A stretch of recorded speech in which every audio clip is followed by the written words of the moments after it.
Okey-dokey. Well, welcome everyone, and thank you for coming to our replacement of the workshops that normally we'd be doing in person. So thank you so much for taking the time on an evening to come in and do this.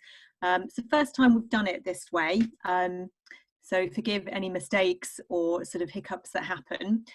To try and make it a bit more interactive, what we'd like to do is, if you have any questions as you go along, please do type in the group chat at the bottom or any comments, and the guys from the committee will try and answer as we go. We will have a slightly interactive session where we try to get you to put some of the answers to a couple of the questions that we have for a mock. So keep your eye on the chat as well, and we'll have a look at that. We'll get going. So the purpose of today really is to try and explain exactly what the CVPM is and why it's worth your effort. We'll go through what the actual examination is, because it is a little unusual and different from your normal exam.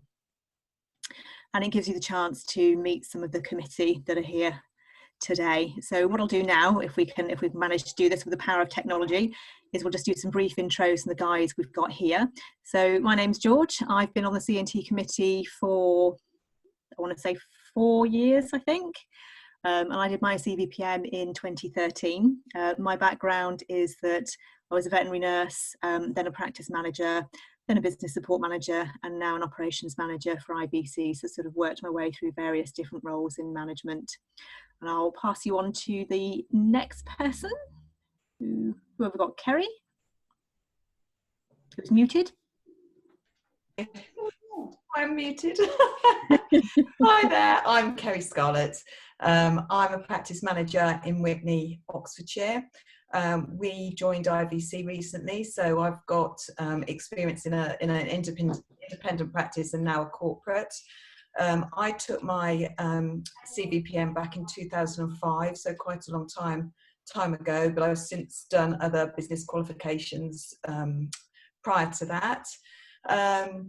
And I've been on the C&T committee for 3 years now. Thank you.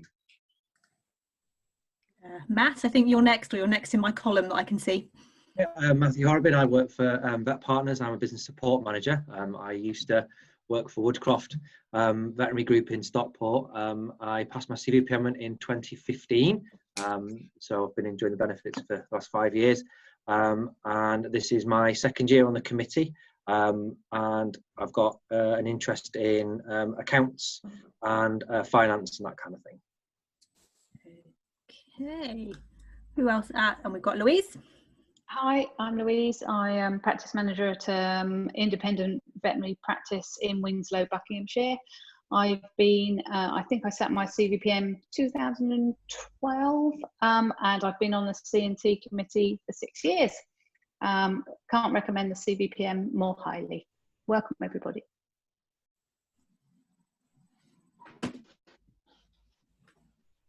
And Philippa. Hi everyone, I'm Philippa. I did my CVPM in 2013, same year as George. I've been on the committee now 4 years as well. Welcome everybody. It is, as Louise said, a really worthwhile exam to take. It really gives you accreditation within the industry of what we can do and how we are doing it. And I can't recommend it highly enough. It's brilliant. Thank you. I think that's everyone, isn't it, we've got today? Mm-hmm. Yeah, lovely. Okay, so what we'll go through this evening is the examination structure, which includes then the written report format, the mock oral exam, the presentation, the fictitious practice, and then a roundup and any questions and answers that we can help you with once you've heard what is actually involved in the CVPM. So the CVPM, the first thing to clarify is that it is actually just the exam. It is a certificate that we award to individuals who have demonstrated their ability to manage a practice, hospital, or sort of veterinary unit. So it's a validation of your skill set. And to do that, what we're looking for is knowledge and skills in the following 6 core areas. So we've got general management, HR, communication, finance, marketing, and strategic management. And it's probably actually number 6 there, the strategic management, that actually does really make the difference of how much of a manager, as it were, you are, and your involvement in planning for the practice or business you're working in, understanding it, analysing it, and coming up with solutions. So that is an area that does make this qualification stand out and makes it useful to the employers. So the key points: it's not a course, there isn't any teaching involved. We very much rely on you looking at the syllabus and self-assessing. Are you doing all of the different things on there? Do you have the background knowledge? Do you feel you have the day-to-day skill in it? So to get there, you can use any method of learning, and in that way it's relevant for any size practice, and it does work for both independent, corporate and charity. We've had people from all those areas take the CVPM and pass with flying colours and found it useful in their careers. We do feel it's the gold standard award. It very much tests how you would be under pressure and your practical knowledge and skill. So it's not just looking at, can you pass a written exam, because you can pass a written exam but actually not be the best person to be a manager of a business. We also feel it carries weight because it's peer assessed, so you are being assessed by people within your industry that are doing the job and have had the job. We also rotate the committee, so you're only on it for a maximum of 7 years. So there's always up-to-date new people coming in. So really what we're saying with the CVPM is that anyone that has passed the CVPM, we could drop into any veterinary environment and they could run that business. So effectively we're saying we would trust you to come into our practice and run it, were we to be whisked away by aliens. It's a validation of your skill set. So who benefits from this? And this is where we feel that being peer reviewed and peer written really helps make it worthwhile to the candidates. So you may be a manager with non-veterinary management qualifications, and what you're looking to do is demonstrate that knowledge specifically in the veterinary arena and industry. It helps you then benchmark your knowledge and experience alongside veterinary qualified managers. So it works that way. Again, veterinary managers with no formal management. So I worked my way up from head nurse to practice manager and didn't do the actual learning until I was already the practice manager. So it can also be a way of looking at recognising where you've picked up your learning from, and that may be CPD, it may have been distance learning, it may have been on the job, and you may not actually have a qualification that's formal within that. So it's a way of getting an industry recognised qualification in your preferred style of learning, and it's very self-directed. One area that we have found really beneficial is actually employers do recognise the CVPM because of that recognition and being industry recognised. Veterinary practices, when they're recruiting and looking out for people to come in, particularly to come in straight away as a practice manager, do look for people that have the CVPM. And that is an area that we do promote to sort of business owners, and that includes the corporates, that actually having this qualification is a seal of approval that you're getting a good manager in that person. So it's quite a select group, the CVPM. It's been running since 1996, and there are 85 people that have this qualification.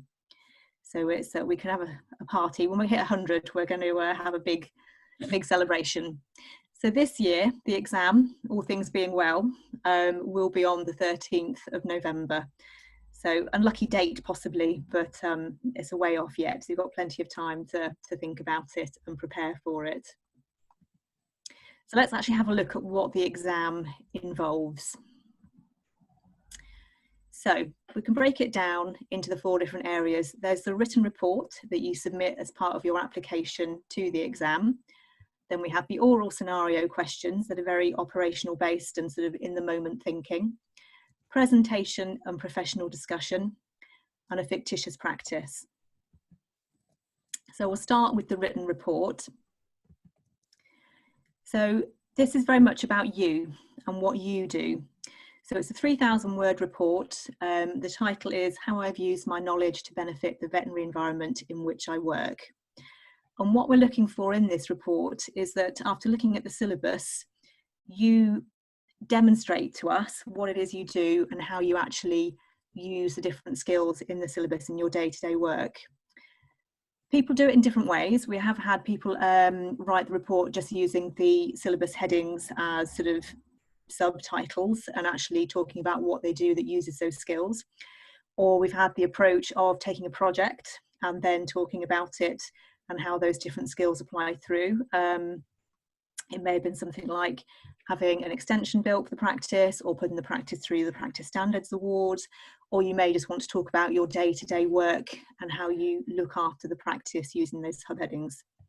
I suspect actually that a good one you could be doing at the moment is if you're working within the circumstance as is now, you would be using all of those headings in very different ways. If you think about managing a practice under COVID, you are looking at health and safety constantly, you are having to communicate, you are having to strategize about how you're going to cope with cash flow, how you're going to take things when this is over, how you're looking after your team and HR. So when you actually sit down and think about it, those different headings filter into your work every day and in different circumstances. So this report really is for you to talk about you, and only you know about you, so you cannot fail the written report. What we do with the reports though is if we feel that actually there is some really big gaps in it and you've not managed to demonstrate, say, half of the syllabus, we will get in contact and say, are you sure you feel you're ready to actually take the exam? Because you don't seem to sort of have taken part in these certain areas yet. So we do read these in advance and make those decisions and contact you if necessary. So if you have any questions as we go along, please do type in the box if anything about the report.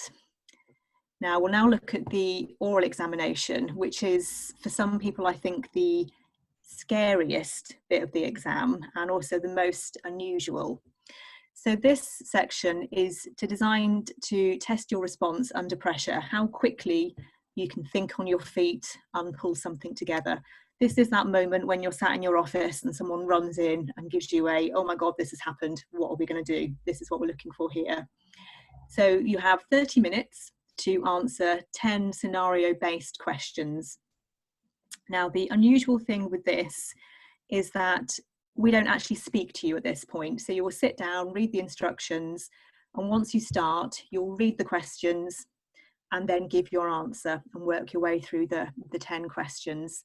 Now, the reason we don't really make eye contact or speak to you is to make you, it sounds horrible, as uncomfortable as we possibly can, so we can see how you react when you're under pressure. When the stress is really on, can you pull that answer out of your head? So it is a slightly unusual exam technique, but we find it does work, and you'll be surprised actually how much you can talk in sort of the 30 minutes there with the 10 questions. Some candidates really love this bit and think it's the best part of the exam. Others, they just almost freeze when faced with two people not really speaking to them and having to do it. So it's a good idea to sort of think about some of the ideal questions, and we'll give you some examples and how would you react under pressure. So what we'll do now is bring up one of the mock questions, and if everyone has access to the Zoom group chat, just type in your first thoughts of what you think the answers would be to this and what you would need to consider. So in the exam, you would read out the question and then you would just be talking through what you would do in that circumstance. So example one of your equine clients has telephoned the practice to say that your vet assistant has been kicked by a horse and been taken to hospital by ambulance. They report that the vet was conscious but fear they may have broken an arm and have possible head injury. What actions would you take?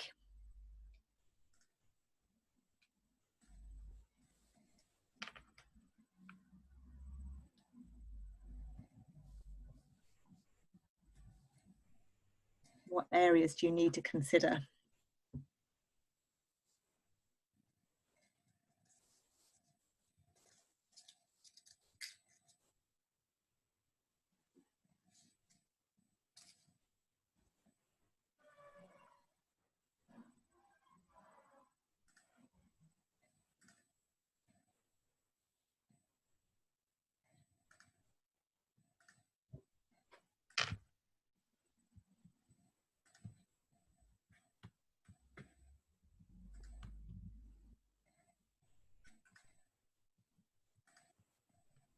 anything coming up? Ah, there we go.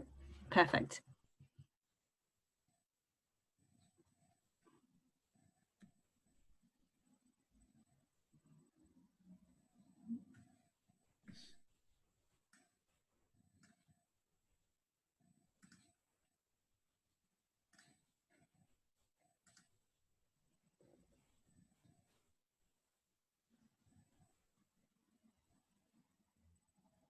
Yep, good point. Check the vehicle is secure if you think there might be drugs in the car. Emergency contact, check everyone is okay.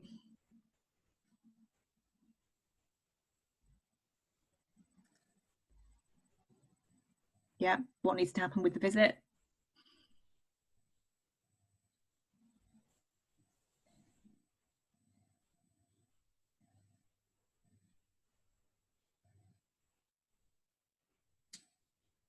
Yeah, what needs to happen next? What paperwork do you need to fill in?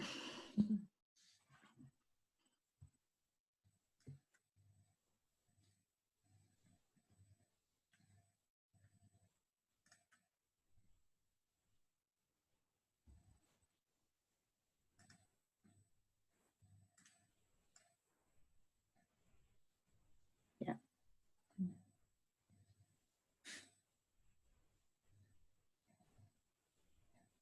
Yeah, brilliant.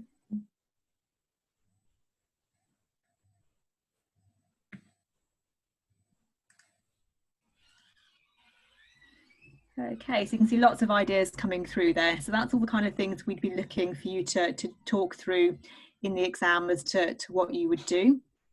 The thing to make the point here with the exam is that we're not expecting you to sort of necessarily answer what you do in order, because a lot of this, it would be as you think of it, you would be going through it and giving that message as it sort of comes through. I'll give you another example.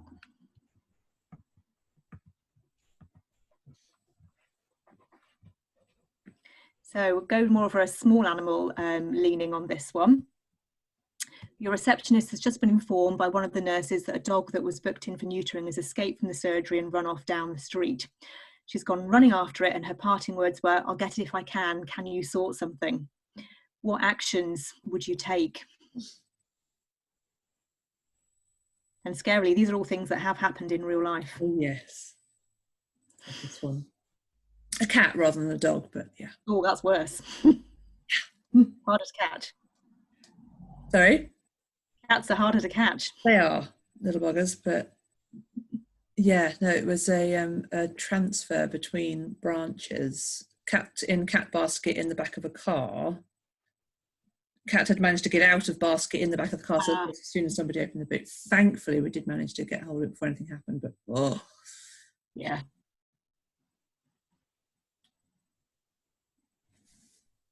Yeah, did she take a mobile with her? So finding out what the circumstances are, what she got with her.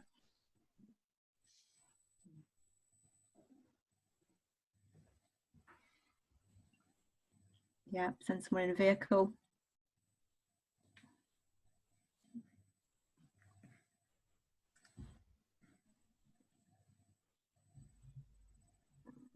Yeah, secure the exits to make sure it can't happen again.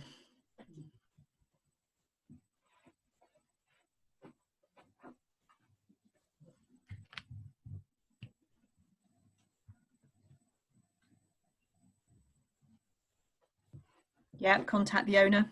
Could go home, or it may be, as you say, that it'll only come back to the owner. Yeah. Treats. Yeah, bribery always works better.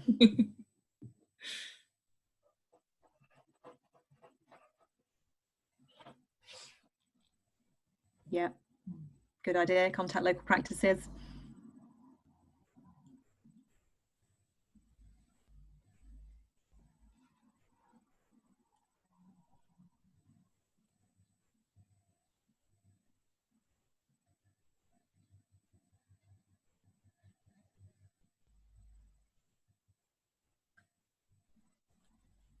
Yeah, and that's a really good point there. Having a report on the incident once the patient is safe and reviewing what happened and why. Is there anything you can learn from that circumstance, or any policies or protocols that need changing?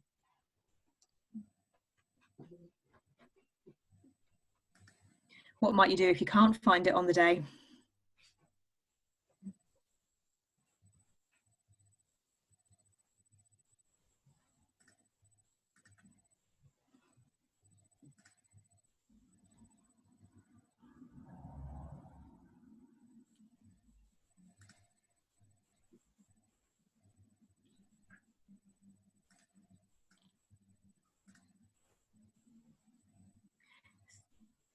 Yeah. Advertise the dog to see if anyone's seen it and can help find it and bring it back to the client.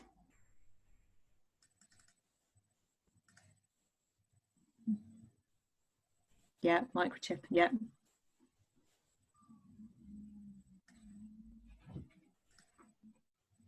Good. So that's, yeah, there's lots of thoughts there. Okay, so final example is one just that not quite so operational, but one that you would need to think about if asked about is, as a practice manager, one of your employees who has worked in the practice for 4 years has taken time off for a stress-related illness. She's been absent now for 4 months. What actions should you be taking?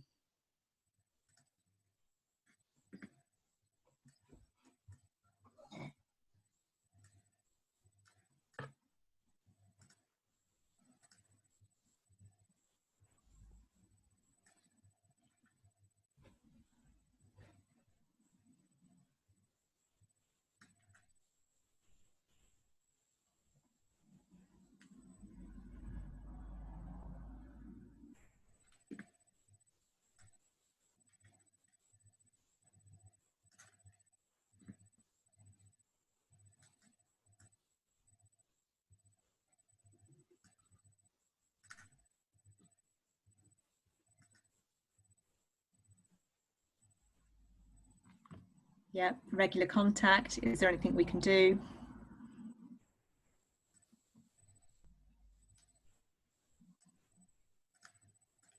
Yeah, maybe at the time now is to bring in occupational health and do a review there.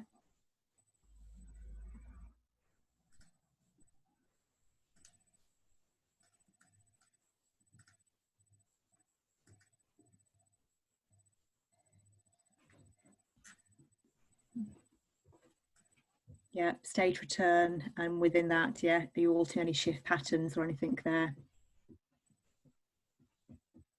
Local support networks. That's a good point, looking at the health and well-being for all of your staff and making sure that the stress that has possibly been causing stress for that employee is not affecting others.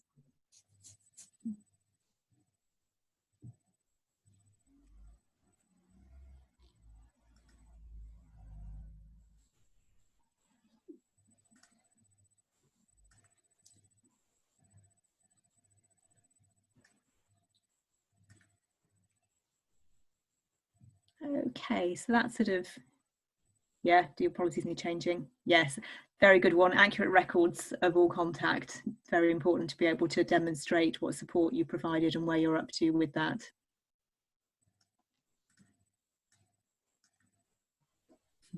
Yeah, really good. Okay, so that gives you a bit of an idea of what happens in the 30 minutes oral questions. So it's a range of operational questions, and some like this one with a little bit more sort of thought involved. But what you'll find is actually the amount of time you have to answer the questions is about right to give enough detail to pass this part. But it is very much a under pressure response. So we are looking to see how quickly you can think on your feet. So from there, we then have the presentation and the professional discussion. So the presentation is a 10-minute presentation that you will give on a supplied subject. So you'll get that subject in advance of the exam and be able to prepare your PowerPoint and rehearse what you're going to do. So within that part of the exam, we're also looking at your presentation and communication skills. So how you deliver information and can time that and pace it, and how you can summarize information. So we're looking at use of props, engagement, timing, appearance. A top tip is you come to the exam really as if you're coming to a job interview, kind of not in your jogging bottoms and trainers if possible. So yeah, we are looking at the presentation skills as well as the content there. Can't change the screen. So an example would be this. This will get sent out in advance. So carry out a feasibility study, including a business plan for setting up a mobile vet service, consultations only, for a small animal veterinary practice in an urban area. Create a 10-minute summary presentation of your findings to give to your senior management team. So we give you quite sort of a broad topic, and really again we're looking at within the areas of the syllabus, feeding those into this. So what would you need to think about in terms of your business strategy, marketing? Are there any HR considerations? So for this, how would you staff it? How would you fund it? How are you going to buy the van that you're going to drive around in? Things like that. What are your options? And really sort of thinking of all those different areas that would be needed if your practice was looking at doing this as a sort of diversification for their services they offer. Within the presentation task, we do very much stick to the 10 minutes.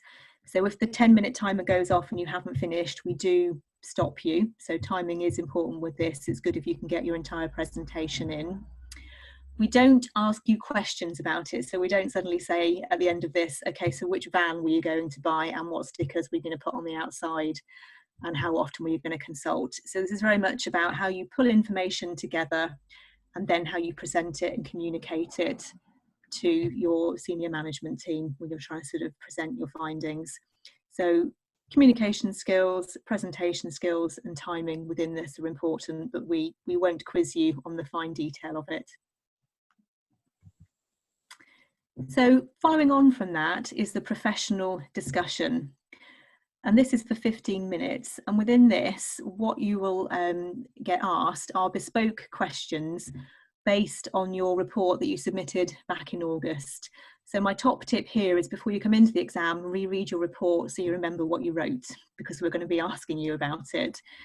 So this is why the exam takes us a while to set up, and we need your reports in August before November, because we will actually as a committee sit down, go through the reports, look for the areas you're strong in and the areas you're weaker in, and then actually write bespoke questions specifically for you to pull out more of your knowledge and find out more about what you know, what you're good at, and sort of and push you on those, and then also find out if there's any areas of weakness in your knowledge that we can just check that you are happy with what you're talking about. So it's very much more of a conversation. We sit and we talk to you, and we want to know what you do, what you think, and what you can demonstrate. So it's very much about you, and as I say, refers back to what you've written in your professional report that you've submitted about what you have brought to the business and how that relates to the syllabus. So if you've said that you have completely revamped the pricing structure of your practice, we will be asking you questions about that. So the other trick again is not to get carried away and exaggerate, because we will ask you questions. So some example questions would be, we'd be looking at for finance, if you've mentioned that you analyse the P&L or something like that. We might ask you what financial reports do you recommend a practice produces, how often. Talking about marketing, do you have a marketing plan? What do you have to take into account? And these may be that if you haven't talked about them at all in your report, we will then pull it back to finding out what you do know about that area.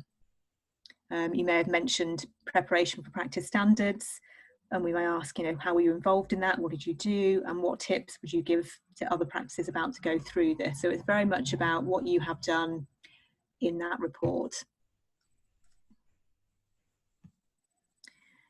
So the questions for the report are bespoke, and then we have the fictitious practice. Now I always think this is the fun bit, because this is basically saying, okay, it's your first day, brand new job in a practice, what you're going to do with it. It's yours to make it what you will. So it is complementary to the presentation. It enables us to pick up any parts of the syllabus not covered in detail in the presentation topic that we've chosen, if we feel actually it doesn't really lend itself to not talking much about, say for example, marketing. We can pick it up in this part of the exam. You get the details 2 weeks before the exam.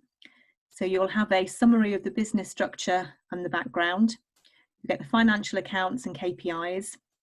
personnel details, any marketing activity the practice has carried out, and any thoughts they have or had started the business. So you get really sort of a potted summary of a practice, and we'll go back with the aliens and say the practice manager has been stolen by aliens. You've been dropped into this practice to take over.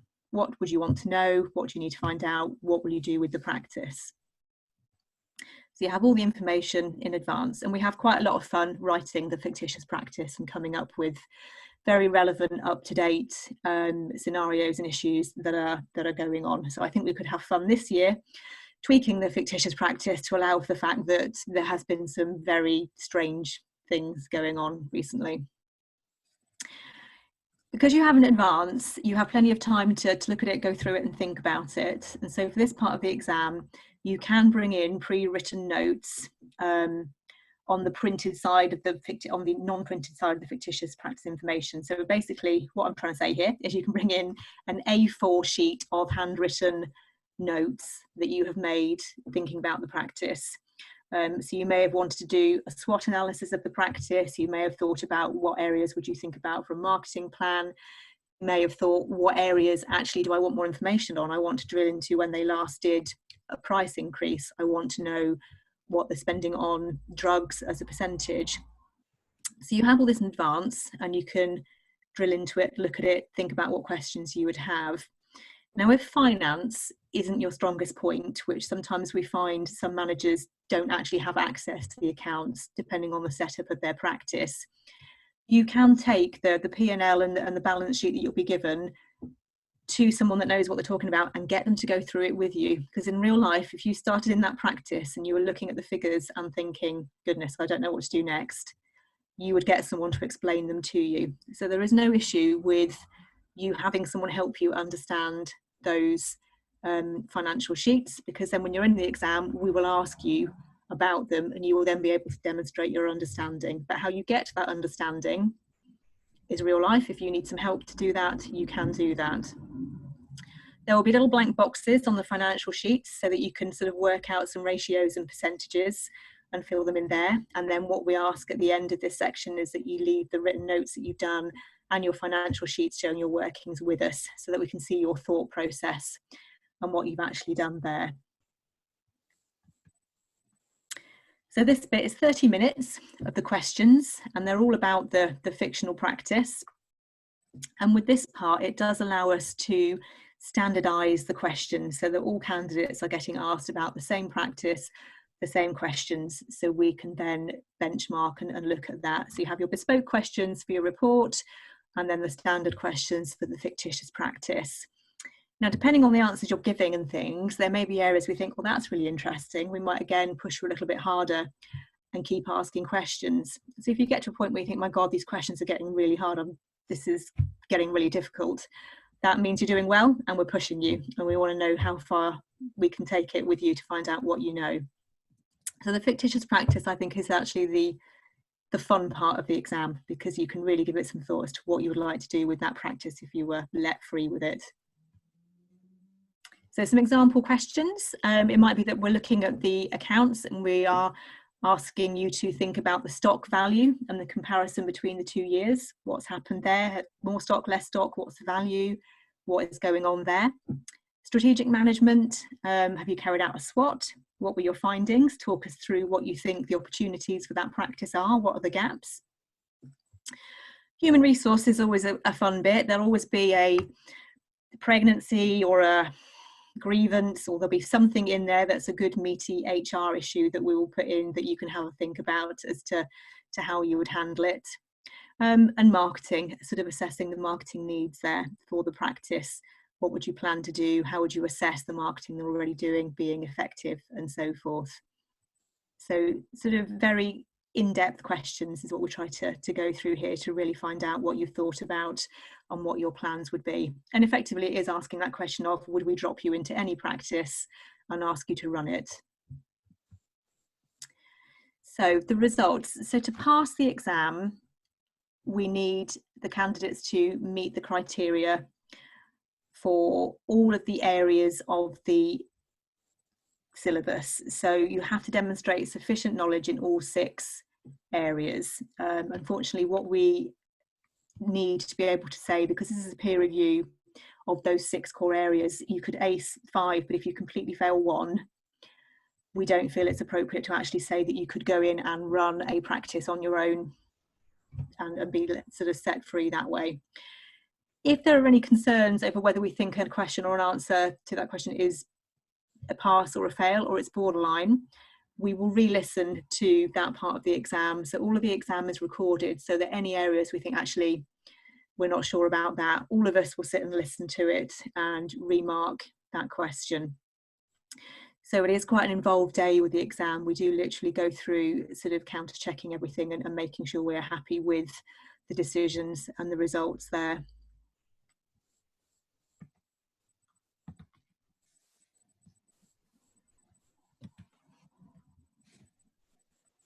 So for the dates to enter for the exam, what we would need is by the 1st of August is your exam application form and your written report. So we have the written report, as I say, for the 1st of August, so that we've got a month or so, take it away, read it, check it, and then start writing the bespoke questions for you for the November. And that exam date this year is Friday the 13th, unfortunately, yes, bad luck date. Timings wise, the presentation topic is emailed to you a month before the exam. So you have a month to pull together your PowerPoint presentation and rehearse it and check your timings. And our advice very much would be for the presentation to rehearse it in front of people. Do it in front of your boss, in front of your friends, family, and check your timings and really get used to performing that presentation. The fictitious practice details are emailed to you 2 weeks before the exam date. So you have 2 weeks to review the summary of what's happening in the practice and to look at the accounts and to really drill down into them and make sure you're happy with understanding those figures on there and working out the ratios. With the exam venue, what we tend to do is actually wait until the applications are in, look at the postcodes of everyone that's applied, and then try to pick a venue that's central for most of the candidates. I think we've been sort of near Birmingham and sort of that area in the last couple of years, but we always try to be near a train station so you can easily get there that way. It will be in a hotel, so that if you wanted to stay the night before, to be there to sort of take that stress out of the way, that will be possible. There is lots of details on the website about the exam. So you have the syllabus on there, a suggested reading list, and the application form and so forth. So have a good look through that section on there. It also has the timeline, and we're very happy to answer any questions and give any advice we can. If you want further support, we are able to put you in contact with previous CVPM candidates that have done the exam if you want to chat anything through. We did last year run a WhatsApp group after some of the workshops, so that option is there as well if people want to sort of have a chat and do things there. You can see some question there, isn't there, about what percentage do you need to pass. So you do need to, as I say, pass all parts. So this is where it gets complicated. Correct me, guys, if I get this wrong. With the exam, if you fail one part of the exam in November, so say you fail the oral questions, within which of those you do need to have passed 7 out of the 10 to have passed that section, we do offer a free resit at the January, if it happens, depending on what happens this year with Congress, at that for that one section. So if you only miss one section, you can resit one section. It's very much that for each area of the syllabus you have to pass. So the questions link to communication, general management, and everything there. You have to pass all of those to get through. With the oral questions, we almost like your driving test, we will have sort of a couple of points that you absolutely must state in your answer, a bit like the major fails and the minor fails. So if you've missed one of those, then that would, so for example, if we said something was on fire and you didn't say we would need to call the fire brigade, we wouldn't be able to pass you, if that makes sense. So it is quite an intricate marking thing there, but it's very much against the syllabus that we feel you have nailed every area of that.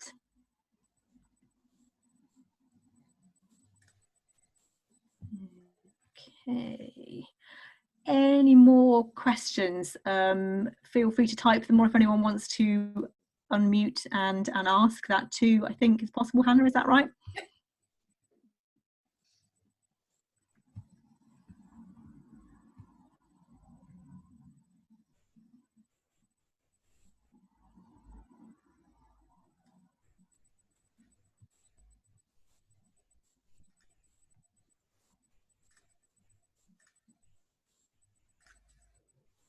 Deathly silence.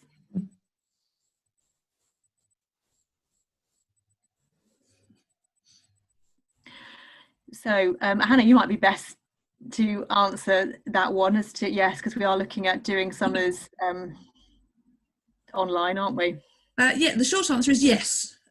So we are talking to our events people now, and we are in the process of setting up the online sort of versions of what would have been all of the day CPD days.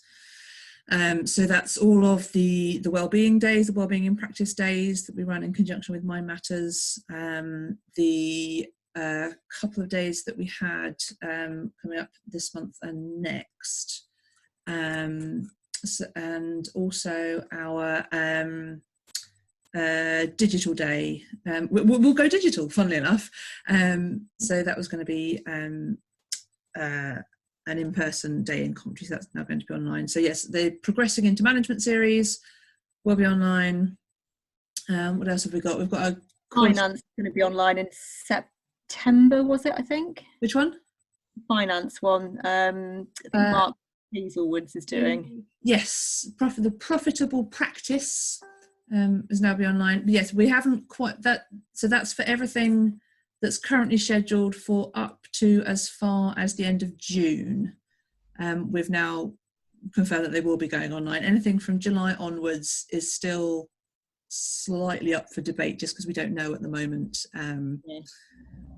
what's going to happen. So obviously if current situation does extend, then it's more than likely that we'll move things online. But yeah, so the information about that will be going out very soon.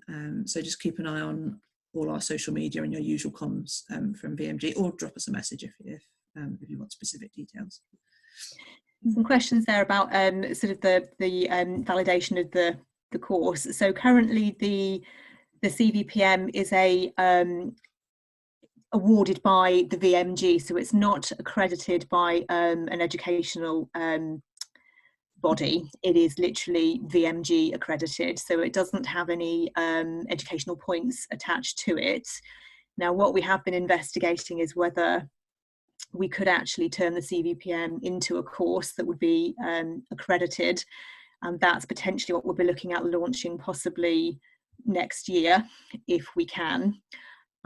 So this would possibly be the last time that the exam will exist in this format and can be taken this way. If it was to change to actually having an accredited course attached to it, you would need to undertake the entire course, which probably could take anywhere from a year to 18 months, I think, depending on how the modules were spaced out. So that is something that is currently being looked at to see if we can launch that way.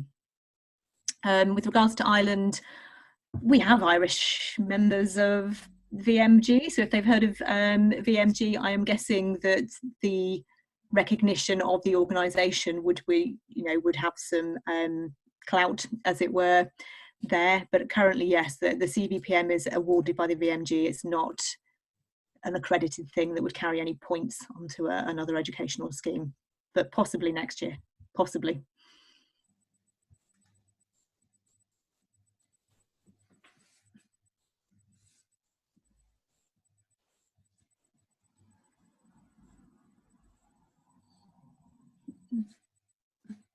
Yep, so the exam is, I'm going to say, I'm looking at Hannah because I always get this wrong. £445. £445. And you do need to be a member of VMG to register for the exam. And really the exam sort of is that price because it's the amount of sort of work involved in writing the bespoke questions and fictitious practice and everything in advance. It's quite a lot of work. Credits or another.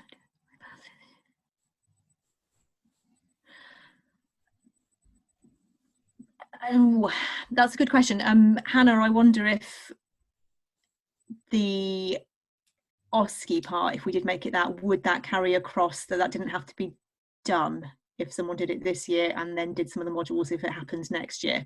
The short answer is yes, that's fine.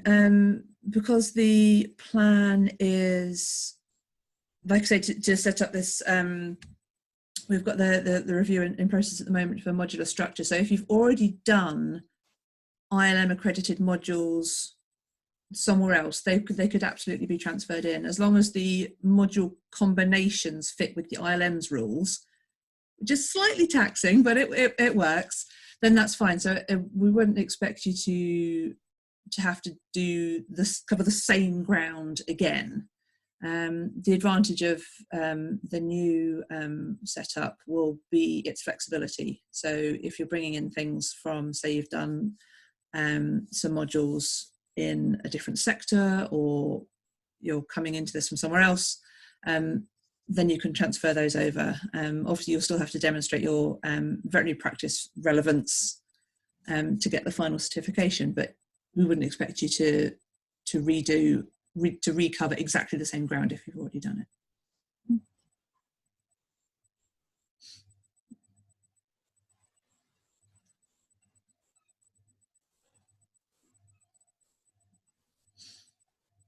Any other questions?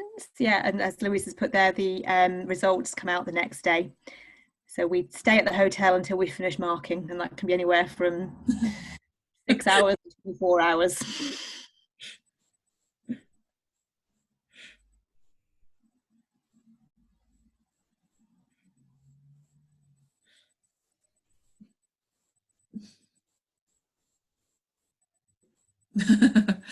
Tempting fate, Louise.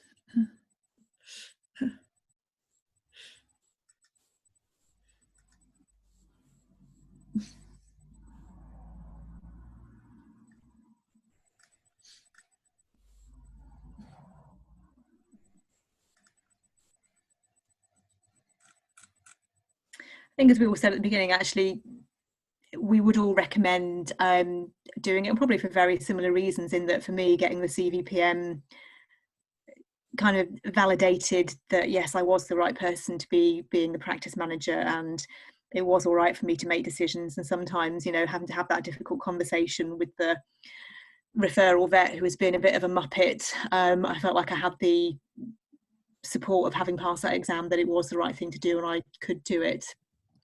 So it, yeah, did make a difference to me, I would say, professionally.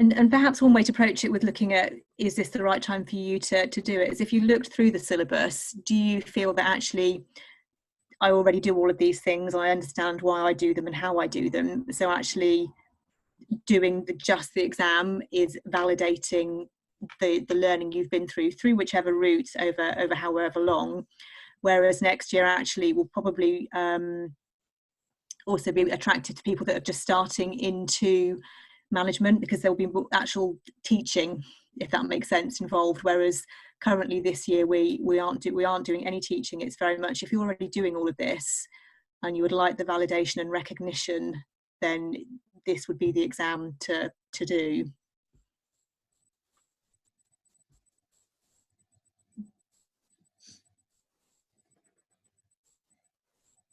So experience before the exam is looking through the syllabus and seeing if you have any areas that you feel, actually I don't do so much of that, I'm not sure that I have enough experience for it, that you may want to build on with doing either sort of day CPD or sort of any courses on. And so I think probably the one we see come up the most is finance. That seems to be one that people may sort of have an understanding of what they do at work with their own reports, but aren't necessarily feeling confident that they could look at other reports and draw conclusions from them.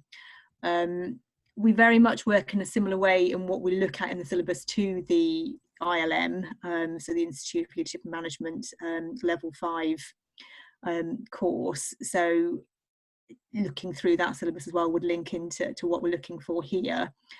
The difficulty we had, and this always comes up, is actually the CVPM. You might be a practice manager that's got 10 years experience, that really doing the course wouldn't teach you very much that you don't already know. So it is very individual as to what you need and what you will get from either doing the exam or doing a further course.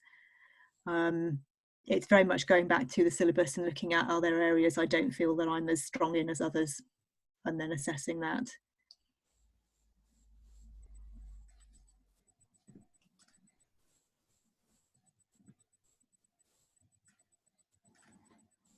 We've also seen changes where some of the corporate groups do quite good training.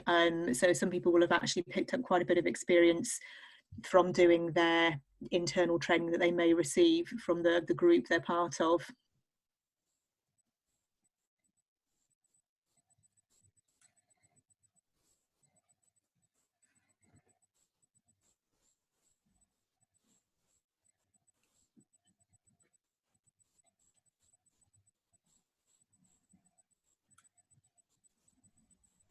That's a really good question about, yes, how did you fit it in?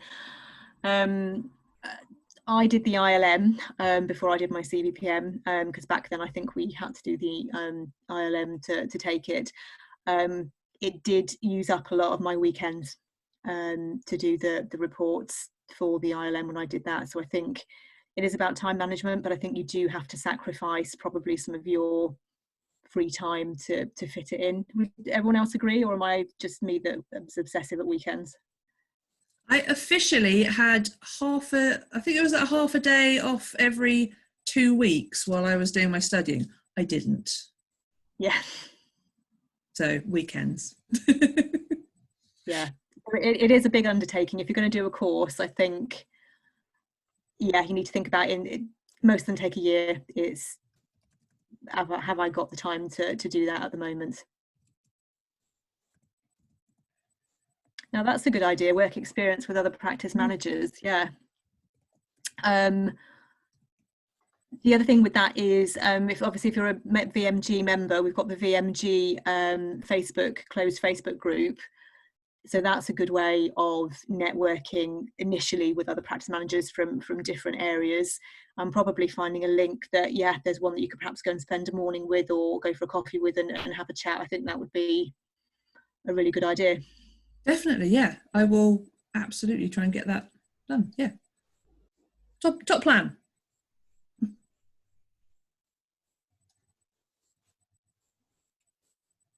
Yes, if you don't know anything about farm and you'd like to know more about mixed practice or working in a charity compared to sort of independent, I think actually that would be a really good conversations to have, and not just for the CVPM, but just for sort of the profession really, and understanding what everyone does. Yeah, lovely idea.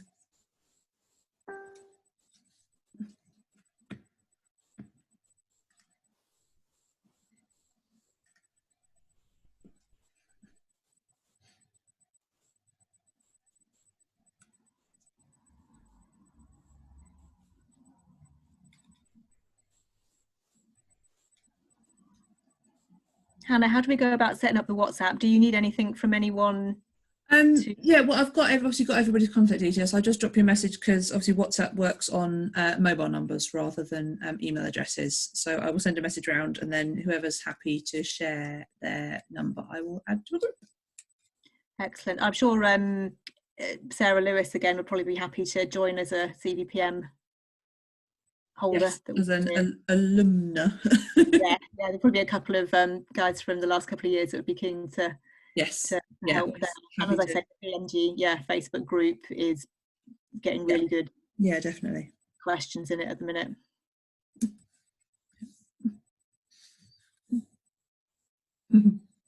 So the person who's come up as iPhone 2, who are you? I'm intrigued. It's brilliant. Okay, so you're a PM and an RVNs. Okay, so that gives me a little bit of a clue, but that still doesn't narrow it down quite enough, because there's a few people who fit into those two categories on my sort of interested list. Obviously, if you want to stay anonymous, that's fine. But Not saying. I'm intrigued.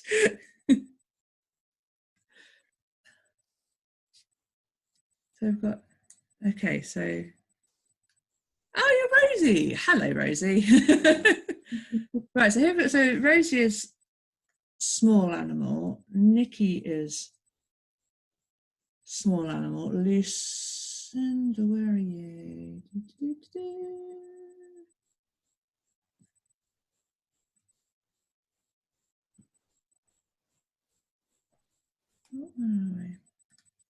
Oh, equine practice. Oh, in fact, specifically equine reproduction practice. I see what you mean. Mm. Yeah, that's interesting, isn't it? If you've got someone who has got a very sort of narrow focused practice, then yeah, it'd be really interesting. I'll do a swap. I want to come and see how equine reproduction works. I remember doing it, well, I've done AI with cows, but not with never with horses. Fab. So yes, we'll get the Hannah will magically sort the WhatsApp group for us, and do sort of pop on the Facebook group and chat there. There may be PMs on there that'd be keen to do that aren't necessarily looking to do the CVPM, but equally are keen to share knowledge and network with different types of practice. Definitely. And again, I think if you're in one of the groups like IVC or Vet Partners or CVS, it's quite easy to find other practices to go and spend time at, because you're all kind of networked together anyway, but you can go to different types of practice. We're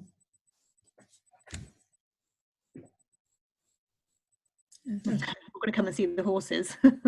Yeah, we should have a group outing. Yeah. Let's go and we're allowed. Hey, we could start something here. You know, it's like we have 130 of them. Horses? Can't be 130 vets. No, that'd be greedy. That would be a bit much. But yeah, that'd be a really cool idea, wouldn't it? Do like a practice exchange kind of.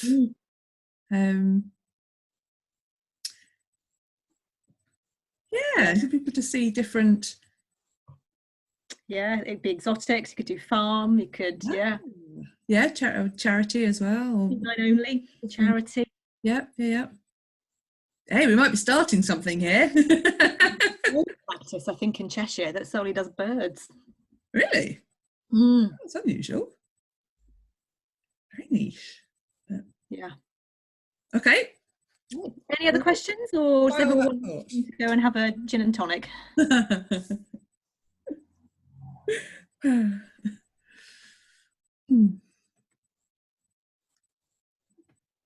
Yeah, that's a good idea, Kerry. I think if we had to, we could do the exam online, couldn't we? Potentially, yeah. If we're still grounded. It is all it's an oral exam, so yes, you could do the presentation as I've just done it. I'd be an example of how to not do one, I think, but you could certainly do the presentation that way. We can have the discussion like this with the video conference, and again, if we can do with video conference, you could do the oral questions in the same way, and that we would have to just press the button on the email for it to arrive at the right time. But yeah, we could, if we needed to, do that. Yeah. Oh, scary thought if we're still doing this in November, won't it? It won't. Yes, other Philippa's good question as well. You managed to look at it. Yes, so exactly that. What we'd be looking for is that you have the understanding of the area, but you may not necessarily be doing it all the time. So that quite often comes up, normally actually either finance or marketing, in that you have someone within the team that almost specialises and does all of that. But as long as, say, with marketing, you understand the theory of the 7Ps and why a marketing plan is important, and that, you know, you need to be able to measure and assess the impact and what you would do if you were given the opportunity to run the marketing, we would, yeah, accept that. And that's really where the fictitious practice comes into its own as part of the exam.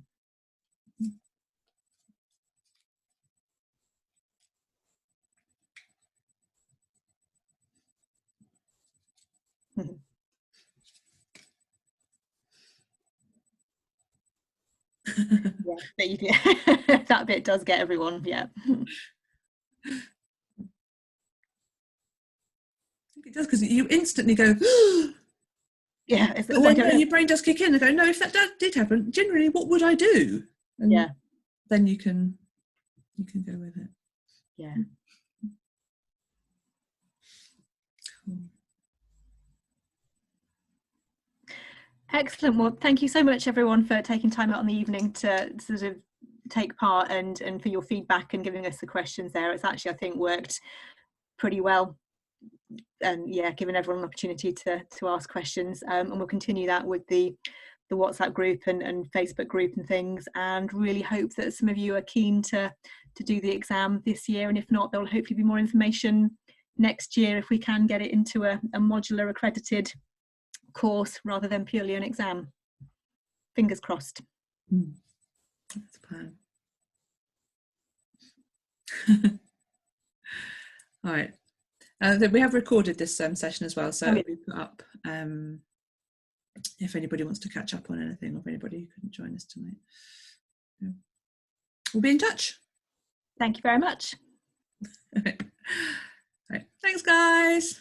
Thanks. Good night.